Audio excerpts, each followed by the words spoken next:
share details. Okay, I'll try to. Okay, we're live now. Are we also recording it? At 6 we will, I guess. Yeah, we're recording already, I think.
Hassan, we can't hear you. This is also a Let's Talk study in USA, right? No, it's not. It's not? No, it's an independent session.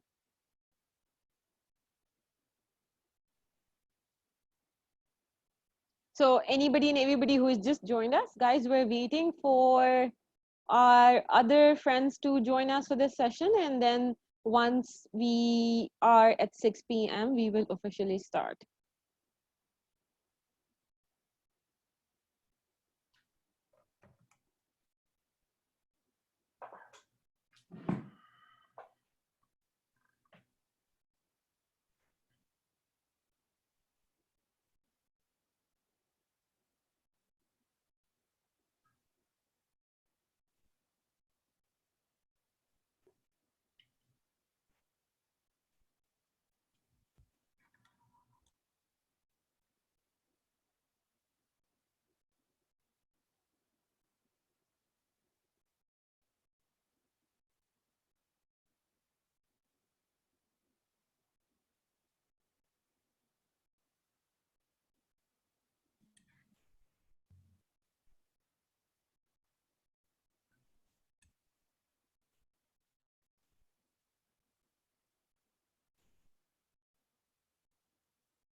Thank you everybody for joining. We're just going to give a few minutes for people to join in and then we'll start the session soon.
So I think we can start now. Assalamu alaikum, everybody.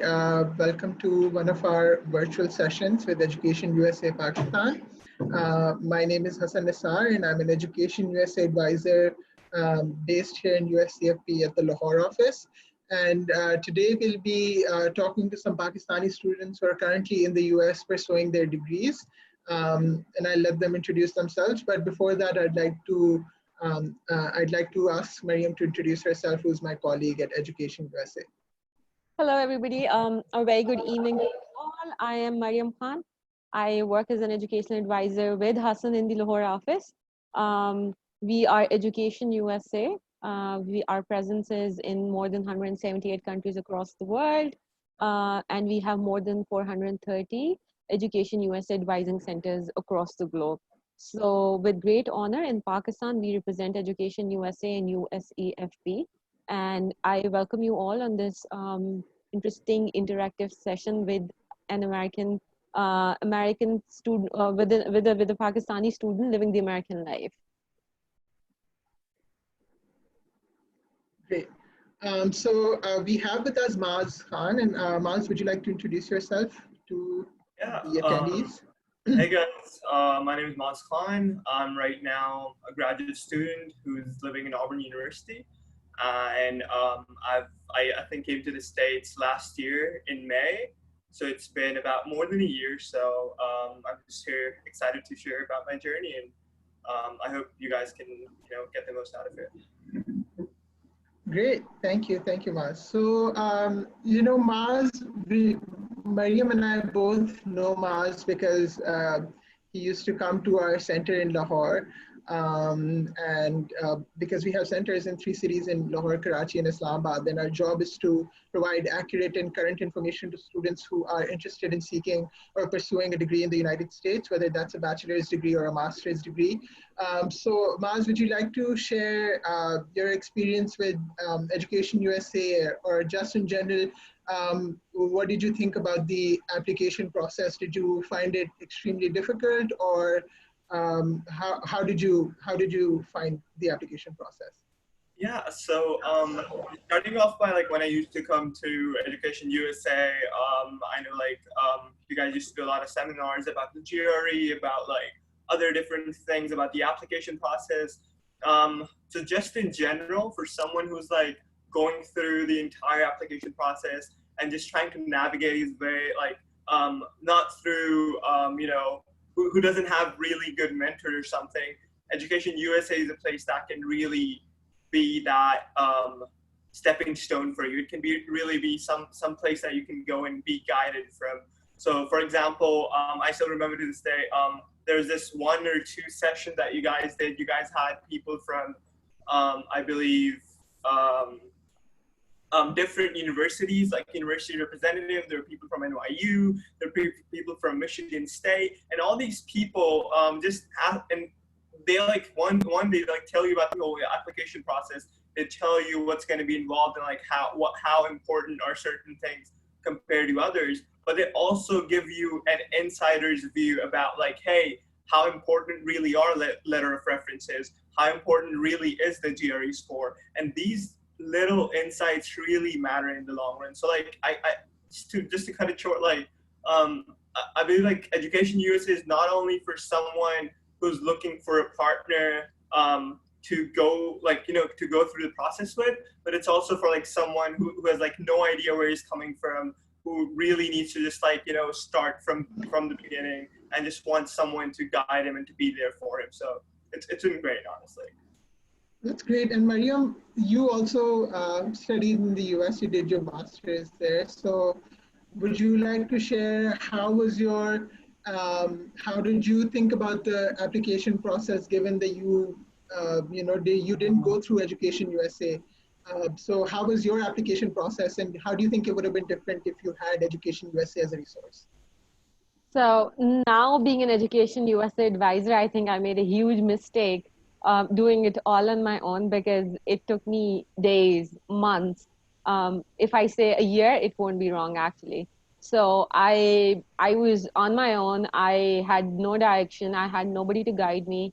And it was very, very difficult for me. Today, when I guide students, when I tell them, when I tell them the direction that they have to go in, and when I see them where Maaz is today, Maaz is an example of one of my students getting to places.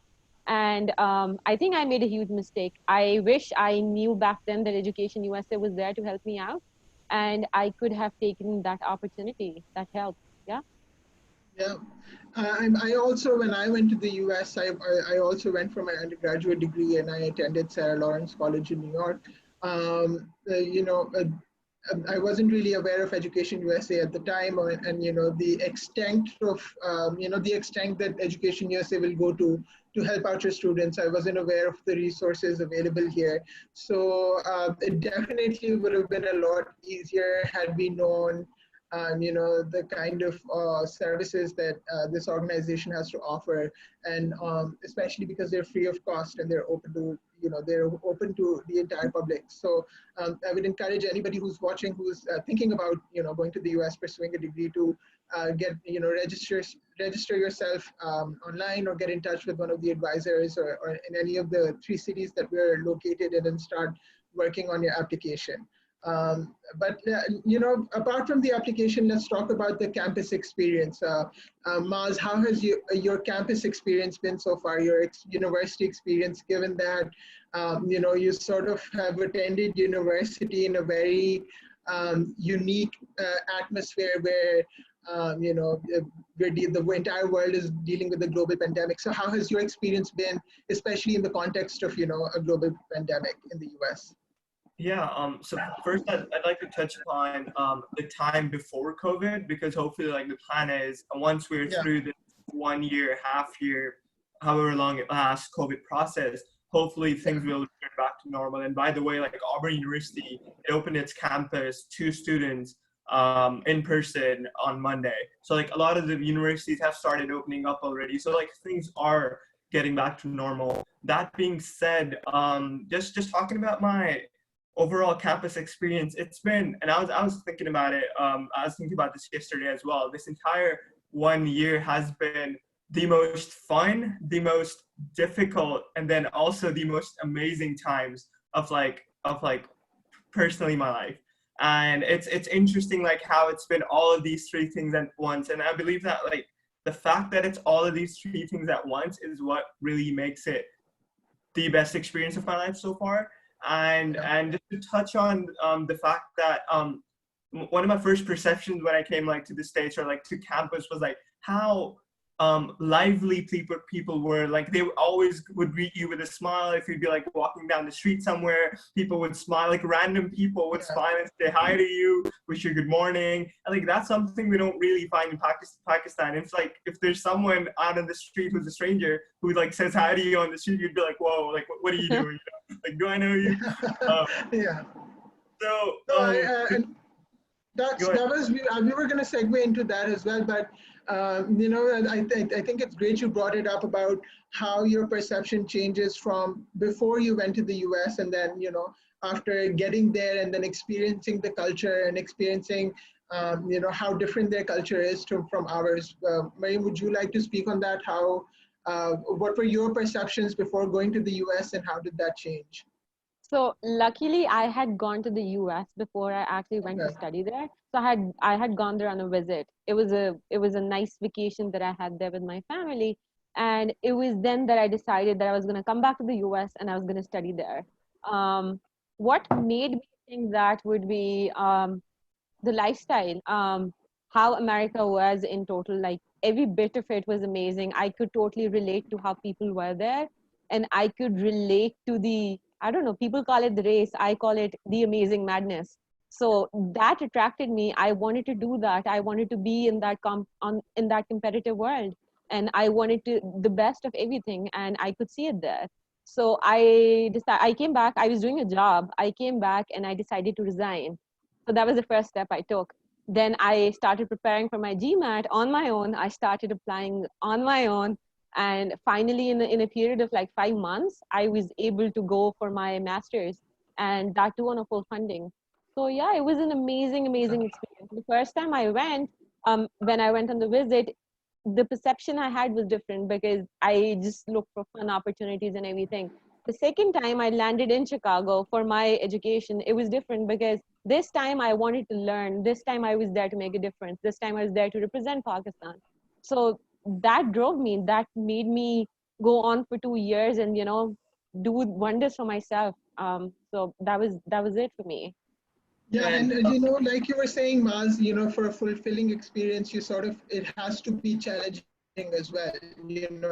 If it's all fun and games and you're not really challenged on any level, I guess it won't be as fulfilling of an experience. So could you talk about that too a little more? What are some of the challenges that you faced when you went there? yeah, so one of the first things is like for me, I had never been to the States when I came here, like this was the first time that I ever landed May 5th in Atlanta, Georgia.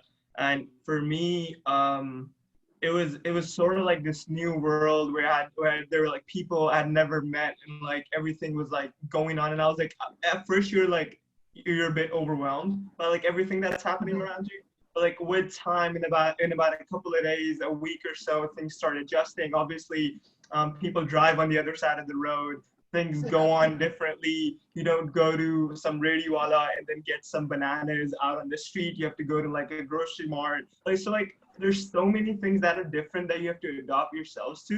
But then at the end of the day, you just start appreciating everything that's around you and just start appreciating how blessed you get to be at the end of the day. So there's a lot of comfort living in the US, which a lot of Yeah. people back home in Pakistan don't get to see. For example, just simple things like your AC never goes off, your light never goes off. Just Yeah. simple things that we take for granted. Milk would not be a problem. Water would come straight out if you tap, and it would be drinkable Yeah. water. For at least most places. So I'm just starting Yeah. off by like when I like dropped in the US, the first week I got to spend with one of my best friends, so like that was good. I had a friend who was living in Atlanta, so like that week, I'd suggest whoever's coming. I know like I have 3 to 4 people who've got scholarships for this year. If anyone's watching who's planning on coming in August or in spring, I'd suggest to them contact local people there. By local people, I mean local Pakistani people. If not, especially if you're like a girl who's planning on coming, contact a family there, some girl who's a Pakistani. If you can't find any, contact a Muslim girl there or someone who matches with you anyhow, like based on your religion or whatever. And I think that really helps you connect and that really gives you that first couple of weeks where it's really hard to adjust from a really different environment. It lets you like, it gives you a segue to come into the US life and like just start adjusting. So yeah, like things do get hard from that perspective, but then there are also like the good sides of it, how everything is just like the lifestyle and everything, like Maryam talked about it. So yeah, it's good and bad both ways. Yeah, exactly. And then, like you were saying, it's always great to have somebody who, who you can relate to on a cultural or a religious or a social level. So it's always great to know people from Pakistan in the area that you're living in, because at some point or the other, you are going to get homesick, and you would want to talk to somebody who can speak the same language as you do. Who can speak Urdu or Punjabi or Sindhi or whatever it is that you spoke at home. So it's always that it gives you an added level of comfort, right? Yeah. To speak to somebody who shares the same culture as you do, or Yeah. the language or the religion. Yeah. But in terms of geography, all three of us went to very different areas. I was in New York, and Maryam was in Missouri, and you were in Alabama, and and all of these places have a very different lifestyle, a very different weather, a very different social landscape. So could you speak about a little bit about your experience in Alabama, like how in Atlanta? Sorry, did you say you were in So I Alabama? landed in I landed in Atlanta, but I'm in Oh, Auburn you right now, landed in Atlanta. which is like a 2-hour drive away. So honestly, like just starting off by like when I got here, which was a week after like I had spent a week with my friend in Atlanta. Mhm. I was lucky enough to find a place with 2 other Pakistani students, 2 to 3. There was one guy who used to come and go. So that Mhm. was a big blessing. I was able to contact them before coming here, and things just worked out. When I came here, one of the roommates was leaving, so there was the space for me. The whole Yeah. house was running already. So like, and then also like the night that I landed here, the next day was the first of Ramadan. So like I didn't have to fast the next day, but like I was a bit overwhelmed. Like, hey, like I'll have to fast and it'll be so hard. But honestly, looking at it back now, it was a blessing that it was Ramadan, because like at least in the US, wherever you go, you'd see for people who do, you know, go through Ramadan, you'd see a lot of community coming together in that month, especially for iftars, that you don't see generally. So like for me, that first month living in the States, yeah, I had those Pakistani people, the two Pakistani people who I was able to rely on for like basic stuff, you know, going to Office of International Programs or just guiding me throughout the city. Like they were a big guidepost. But then I was also able to meet a lot of people, a lot of the local people at the mosque, because like every single day at iftar, it would be a community held potluck in which like people would bring food over, and then I'd get to meet people. And not only that, also American people, also people from other nations and other religions would come in. And so like for me, just seeing that, hey, like these are Christian American people, white people, black people who are here for iftar with us, like what's going on? And I went to talk with them, and that, just like that initial interaction led to a friendship that now I'm like friends with 15, 20, 30 people of just that group, and we're just like the best of friends, and it's been great. So I went on a tangent here, I think. I don't know, I forgot like what you That's were. good.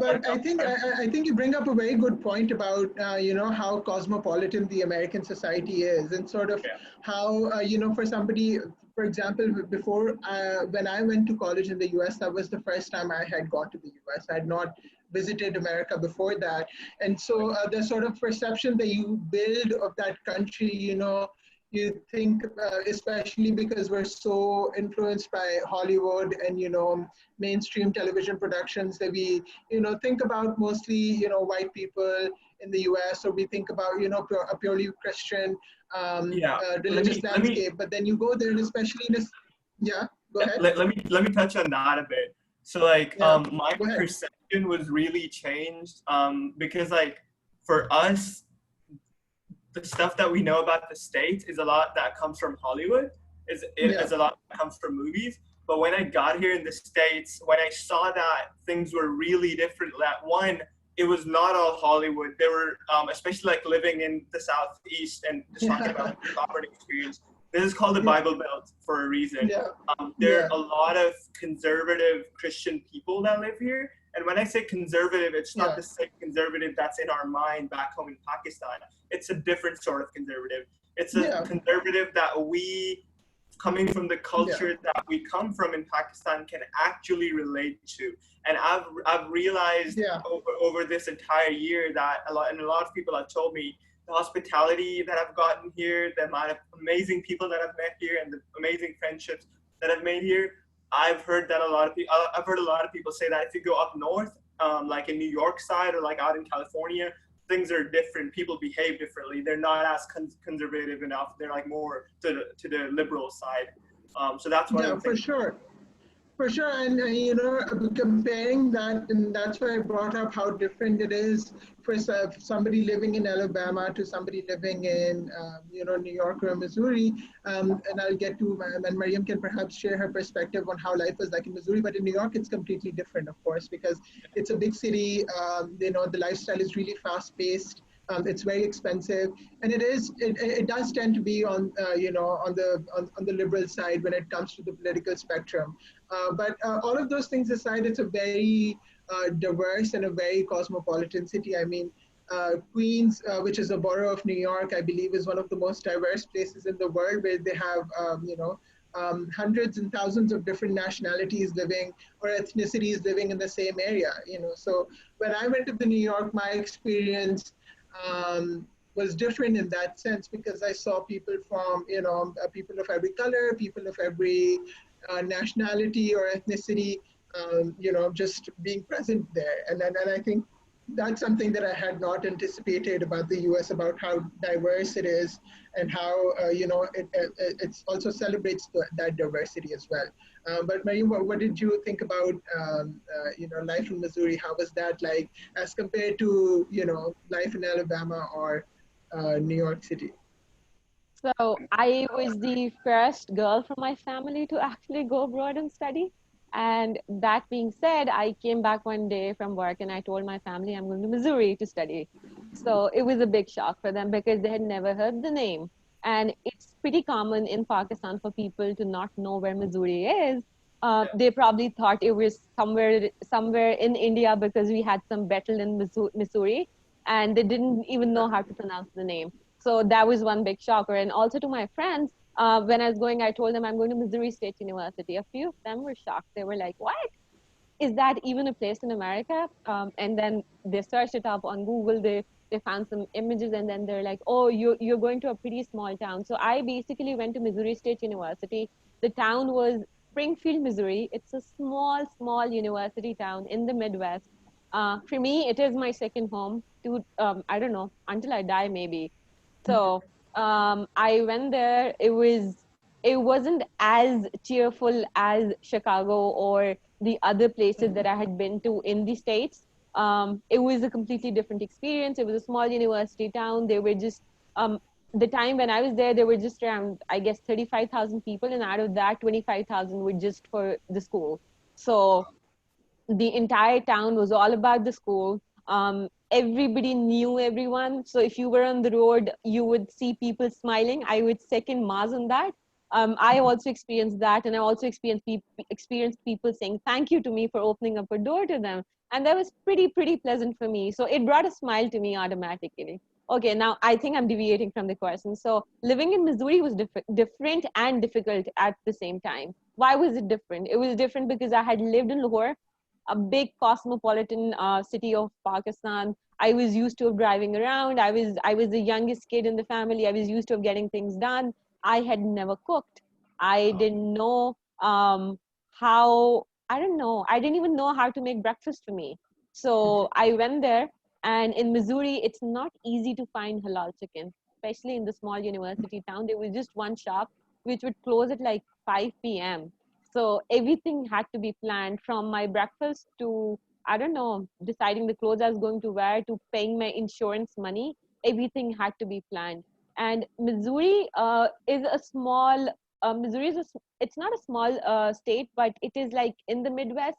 So people are not very known to the world. Like I met people in Missouri who had never flown out of their state even. But those people I met, they were some of the best people that I had ever met in my life. I made friends, just like Ma said. I also made friends who will stick by me until my life ends, probably. They were there when I was sick. They were there to help me on my big days, like the Eid. I had American friends cook biryani for me on Eid. So that's the kind of experience I've had. And Missouri, I think, was beautiful in the way that it taught me how to live in a small state and a small city. It taught me the beauty of simplicity, and it taught me how to focus entirely on education. So while I was there, because Missouri was so limited and Springfield was such a small town, I was able to do two masters in 2 years. I was able to make friends from countries I had never even heard of, and I made friends with people from different religions and different nationalities. So that was amazing about Missouri. Yeah.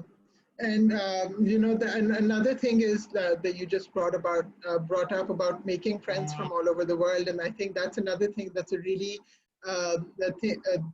specific and added benefit of going to a university in the U.S. is you meet people from so many different nationalities, and especially even in context, I always give examples of how you meet Indian students there, and you actually relate to them because on a lot of levels you share similar culture and a similar language, and all of those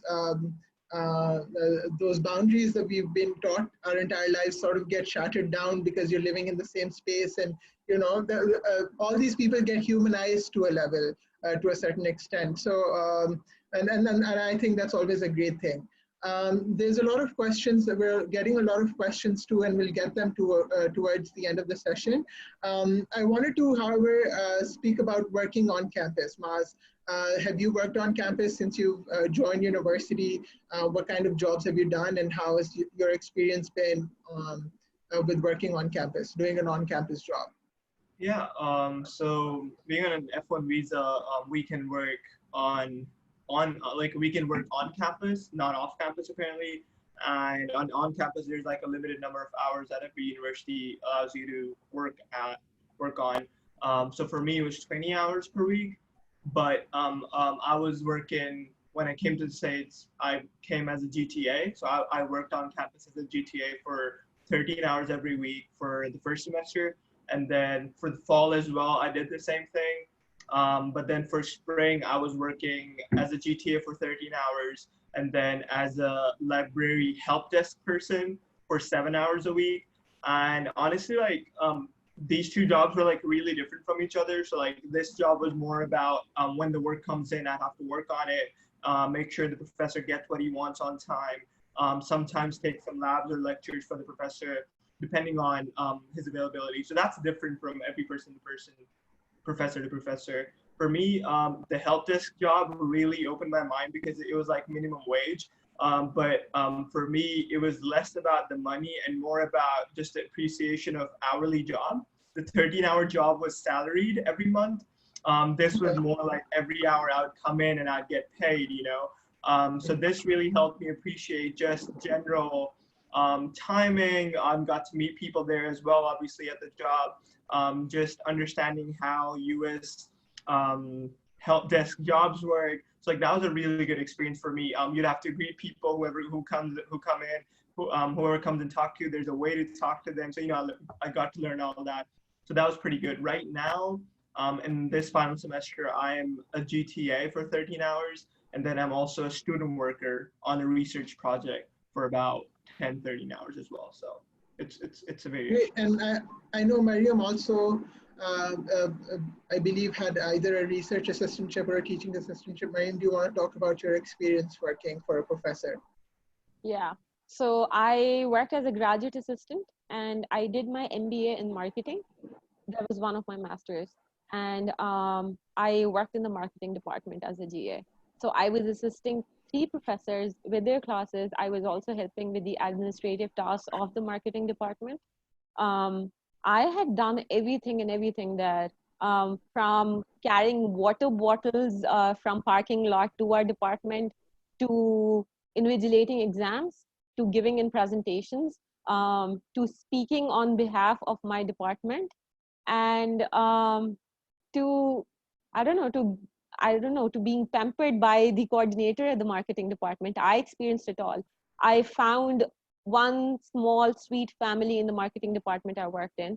As far as the professors were concerned, the academic work that I was doing was concerned, it helped me revise the the topics that I had learned during my undergrad and the topics that I had applied during my advertising career. So before I went for my master's, I was working in the advertising industry of Pakistan. I had worked for brands like Samsung and Pepsi and Nestle. And my graduate assistantship was with professors who were teaching advertising. So at one point, I was practically implementing those topics. And at the other hand, I was teaching them to students in the US about how things were done in Pakistan as far as advertising was concerned. So that completely changed my perspective.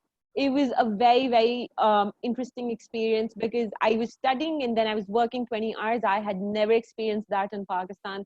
And then the professors I worked for, they also helped me gain exposure in the terms that I was part of the advertising team for Missouri State, and I was only the one of the two international students in that advertising team, which won a competition by the State Department. So it was very encouraging. We were everywhere. Everybody knew us. So that helped me. That really helped me. If I go back and if I talk about that time, I think if I didn't have a graduate assistantship, I would not have been able to go. First thing, because it took care of my academic fee, and second thing, if I had so much idle time, I would have probably become depressed. So 20 hours in a week with my master's and then my second master's, it kept me busy, and it kept me good busy in the sense that I was able to solely focus on my skills and to learn things that I didn't know, and to be just happy while being away from home. Yeah, and just to speak on the financial side of things. So both Maaz and Maryam, you guys both went for your graduate degrees, right? And I went for my undergraduate degree. And so for undergrads, it's normally don't get a research assistantship or a teaching assistantship. So I had to, there are other jobs that I had to do on campus that like Maaz said, that I really enjoyed. And most of them were office, administrative, clerical jobs. I worked for the Office of Advancement. I worked for the Office of Residential Life, where I worked as a residential advisor. And this is, I believe, an option available to most students on almost every American university, where you can apply to be an RA, which is a residential advisor. And most universities would give you some sort of discount on your housing if you're living on campus. And then they would also give you an additional stipend per semester if you're chosen to be an RA. And that's sort of, one of the big jobs that is very popular with international students, especially on the undergraduate side of things, because it usually means that you don't have to pay for your on-campus housing. However, I would still like to stress that on-campus jobs are, like Maaz said, you're only allowed to work 20 hours per week on campus as an international student. And these are usually minimum wage jobs. These are not something that you should expect that, that you can do this job and maybe contribute to your tuition or, pay for your housing or anything like that. This is a very minimal amount that you make. Which can be sort of, pocket money to supplement your expenses, for your transportation or maybe for your meals, but you shouldn't depend on it as a huge source of income for, paying your dues or paying your tuition. And I see a lot of questions regarding that in the question and answer section too. So I wanted to just point that out. In terms of, your campus life, there's a lot of societies and organizations that are there in a lot of American universities. So Maaz, have you joined any, campus societies or organizations, and how has your experience been with that? Been sort of, to keep yourself involved in the campus community? Yeah, no, I think as an international student who's living far from home, it's important to be involved on campus. Just like Maryam said, you want to keep yourself busy so that you don't get depressed, So I'm right now in Pakistani Student Association of Auburn. I'm acting as their secretary at the moment. I was honored to be a part of this Greek society called Sigma Lambda Chi. It's an honorary Greek society, and right now I'm their international member. That's kind of pretty much it. There's also one more that I'm forgetting right now. If it comes on along the session, I'll let you know. Okay. But yeah, like I'm involved with PSA here at Auburn. We do a lot of events that the whole Pakistani community gets together. It's really fun. And then and PSA is, please tell the full form of PSA for those students that don't know. Pakistani Student Association. Yeah. Almost every good university has PSA, just because Pakistanis are everywhere. So yeah. You can definitely look forward to that. And an MSA or MSU, some universities would call it MSU, some would call it MSA, which is Muslim Students Association. So, apart from a Pakistani Student Association, a lot of universities would have a society or an organization for Muslims. Yeah, I'm with that as well. I'm not really sort of a executive member on it. I like go in the activities and like I'm in their mailing list, and yeah, there are a lot of events that happen. So yeah, there's definitely. And Maryam, how did you keep yourself involved on campus? Did you join any societies? Yes, I did. So I was a part of the International Students Association. We didn't have a Pakistani Students Association because there were very few Pakistanis. At one time, I was the only Pakistani girl in a campus of 25,000 people. And people actually knew me by that. Like they would say, oh, look at that Pakistani girl. Oh, that Pakistani girl did this. Pakistani girl did that. So yeah, I was representing my country solely at one time. But yeah, I was also a part of South Asian Students Association. And we had potlucks, we had Diwali party, we had Eid Milan party. We would get together on Fridays, on Sundays.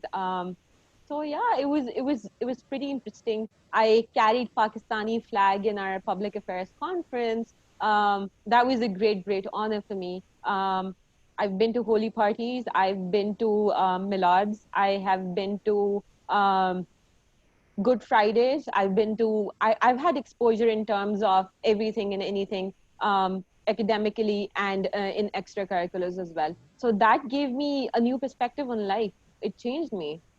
Yeah, it certainly changes you, and there's something for everybody to do. No matter what your interests are, whether it's theater or music or sports or MUNs or anything.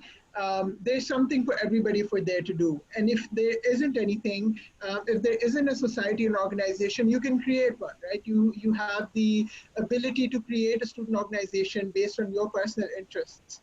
And students sometimes would take it a little far. I think they would stretch that comfort, but I think that's a good thing where you identify your own interests and your own priorities, and then if there isn't something already on campus that addresses those interests, you have the ability to create an organization. And universities are generally very helpful and very encouraging for students to start their own organizations. And and the bigger thing is that there's budget available, which is sometimes a lot of students don't expect that there's actual money available for you to use as a society and organization. In terms of my experience, you could, if you wanted to start a publication, which a lot of my friends did, you could get stipends to be the editor of that publication, and we would have those publications pre-printed, in large numbers and distributed all over campus. And if you wanted to start an organization or a society for your own interest, you could do that and ask the Student Senate for funding to help you, start that organization. Or if you wanted to arrange an event, or, call somebody on campus to speak, call somebody on campus to do a concert, you could do that in collaboration with the Student Senate. So there's always something to do on campus. And if there isn't anything to do that matches your interest, there's always opportunities for you to create an organization or a society that matches your interest. Let's talk about the academic side of things. So Maaz, do you want to share the degree that you're doing, what kind of courses you've taken so far, and if you can talk a little bit about the flexibility of an American education also, in terms of other than the main thing that you're studying, if you were able to study other subjects, take courses in other subjects as electives. How's your experience been so far academically?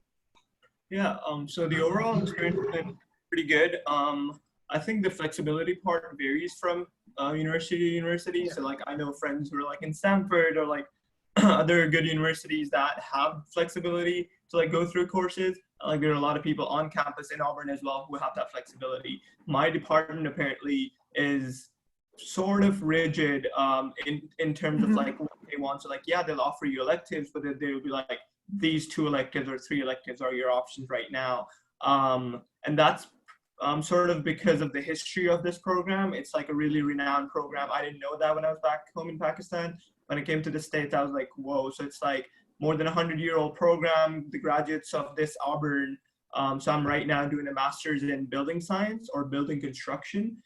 For those of you who don't know, it's basically construction management at its core. So it's kind of like halfway between civil engineering and architecture.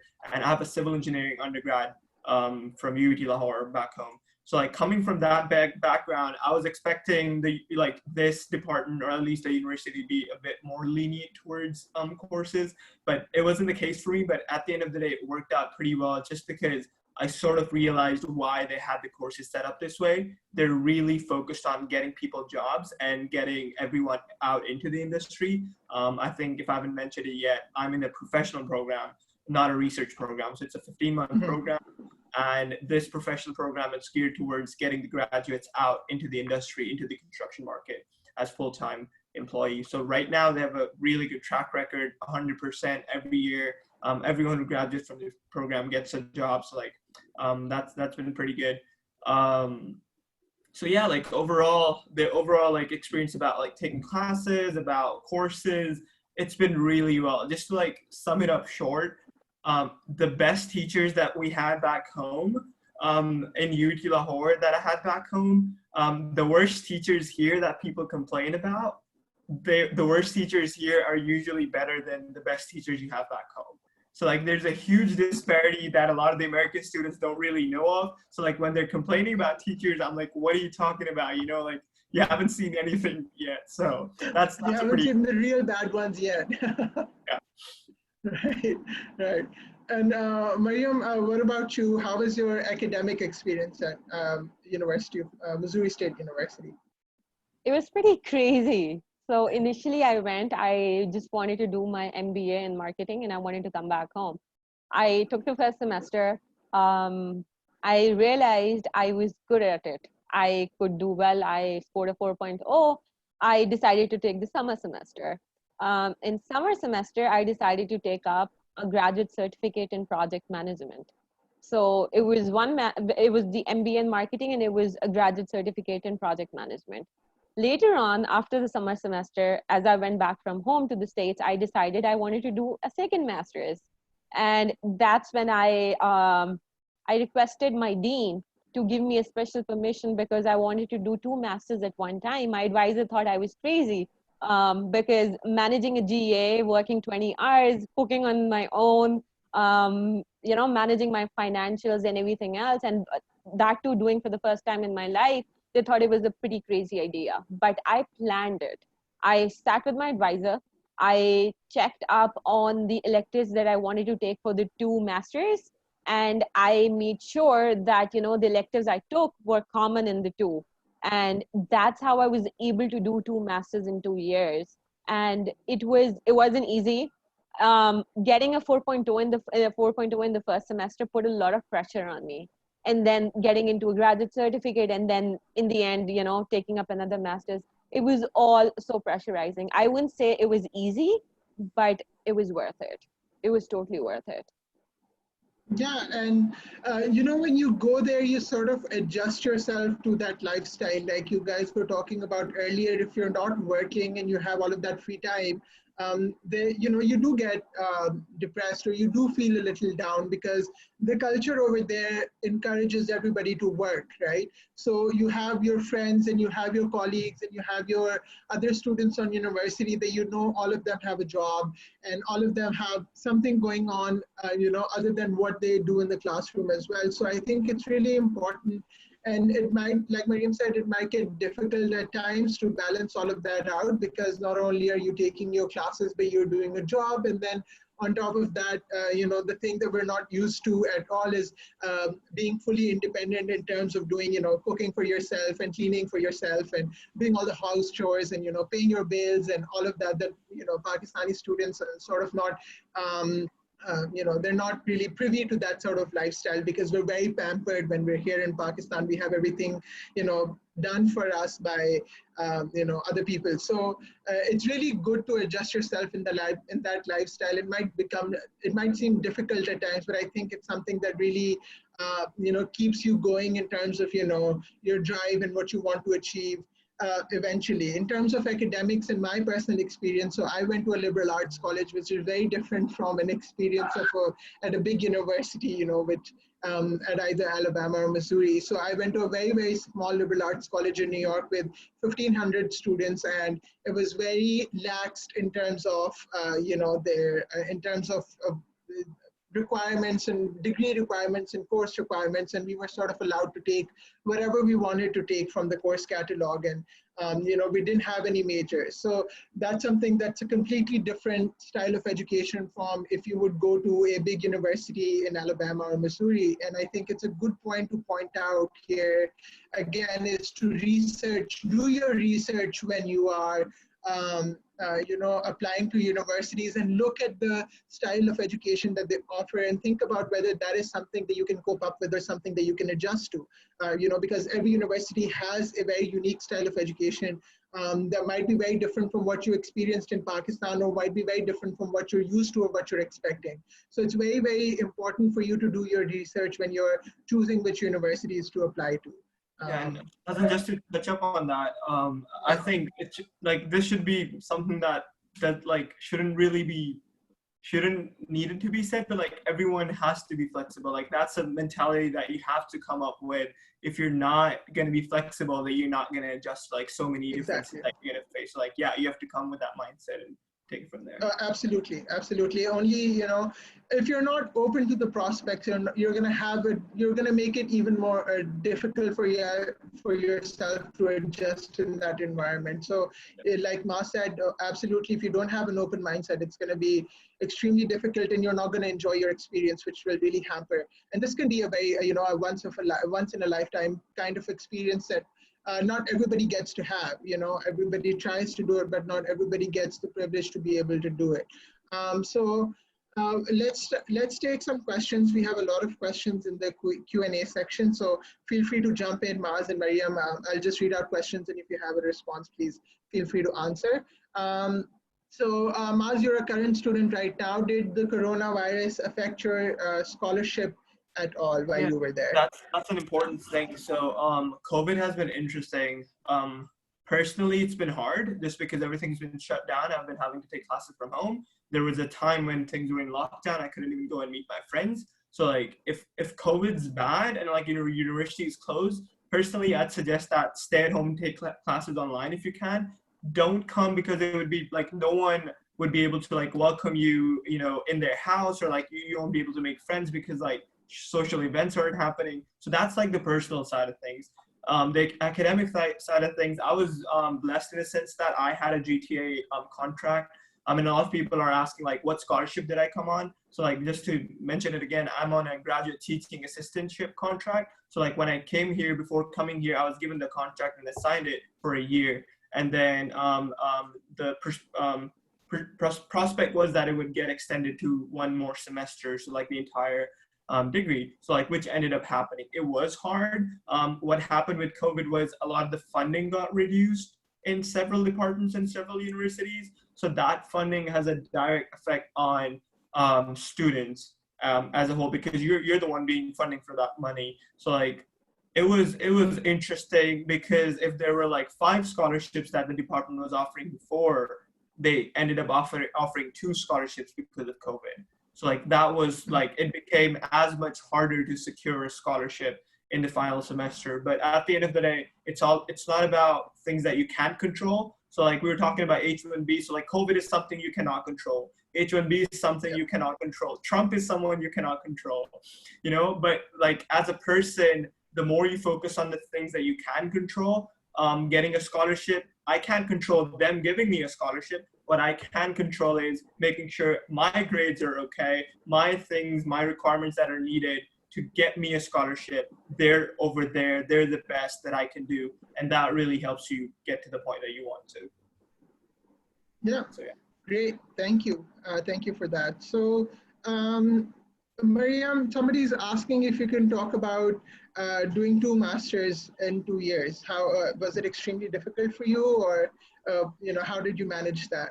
And I mean, it's not something that everybody is able to do because it is a lot of work that you have to put in. So very curious to know how you managed it. So it was a crazy idea, as I mentioned earlier. It wasn't a very nice idea. Now I'm thankful for it, but that time was really, really hard. So a lot of people ask me these days that, you know, what did you really do in the States? And I said, I say I only studied. And that's true, because I think 12 hours in a day, I was actually studying. I technically, during the finals week, I was actually living in the library. That's how hard it got for me. So 2 masters in 2 years. Initially, I started off with 1 master's with my MBA. It was a fully funded program because I was a graduate assistant. Then in my summer semester, I decided to take the summer semester while I was back home. So it was online classes. And though at that time, I decided that I also wanted to take a graduate certificate in project management in addition to my MBA in marketing. I took the graduate certificate. I secured 4.0 in both the things. And that's when I decided that, you know, I want to take up the second master's. If I'm able to get a 4.0 right now, then, you know, if I take up extra load, I'll be able to manage. So the trick I did was basically that I sat with my advisor. I looked up all the electives for both the masters that I wanted to do. And I took common electives for my MBA in marketing and for my master's in project management. So my master's in project management is also a specialization in marketing. And my MBA also has a specialization in marketing. So my electives were common, which helped me do 2 masters at once. And also there were semesters when I was taking 5 courses. And for graduate level, taking 5 courses in a semester is not easy. 15 credit hours, they would make you go crazy. Yeah. So I did that. And it wasn't easy, but it was all worth it. If I can go back in time, and if I could do it all over again, I totally would. And I That's right. also suggest the same to my friends, to my students and to my friends. So one of my students is actually studying in Missouri, and she is doing MBA in marketing, and she's also planning to take up masters in project management, just like I did. So yeah, I Yeah. think it worked out for me. It will work out for her, and anybody who wants to experiment and who wants to test their abilities, why not? This is the Yeah. time when you can do it. You just have to have the determination to do it, I guess. Yeah. That's great. Thank you, Maryam. So, Maaz, did you approach a university professor when you were sending in your before you sent in your application or after you sent in your application for a Yeah. graduate teaching assistantship? So the whole process was, just like Miriam said, was pretty hard for me. Obviously, just like I said, Education USA was a big help during that process. But for me, that process took about, from like starting from scratch, not knowing anyone, not knowing how it's done. The whole process took 3 years, from like starting, going on the first seminar, going on talking to the first person, to like getting a scholarship. The whole process was 3 years. The first year was more about learning and exploring and understanding what's required and what's needed. The second year was more about getting in the game, starting to apply. I gave the GRE on the second year, but it doesn't work out for everyone. So like I gave the first GRE on a scholarship that I had gotten in my university. I think USEFB offers some scholarships as well. Everyone can like look into stuff like that. But I did not end up getting a good score from that scholarship. So like I got a 305. And now that I know about it, like I could have applied with a 305 and still gotten admissions into some of the universities. But then because I was like, I only had one chance, because like applications, they take application fees, and like from someone coming in Pakistan trying to apply to 5 to 10 different universities, that really becomes a huge chunk. So for me, I knew that I could only apply once. So I took a gap year, retook the GRE again, gladly ended up scoring at 318, which is apparently a pretty good score when you come to the States.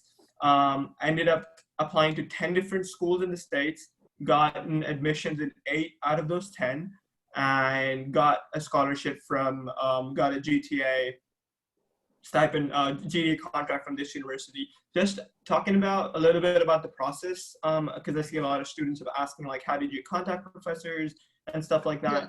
So just understand that the application process is here, and then contacting professors and getting a graduate teaching assistantship or a research assistantship, this process is here. So these two processes go parallel to each other, like they have to be done simultaneously. So while you're applying, if you have time, you go and look at professors' profiles. All of it are available online on Google, on their websites. And then you look at the research interests, that match with yours. And then you read up on them, you look at their papers and see how their research matches with what you have done or what you want to do. Both of those things. And once you've gotten that out, you prepare a really nice email, which you spend. So like my first email, I spent weeks and weeks on just crafting it, because what you're literally asking in that one email, you're asking that professor to give you about 1 crore rupees or more, depending on whatever program you're getting into. So that email should be worth 1 crore. So like you really have to spend that much time into it, and really have to get it so that when that professor looks at that email, he opens it up, he sees that this person's different, that this person has really put in the effort, and he's really worth someone pursuing. So once you start throwing those out, and it's a full process.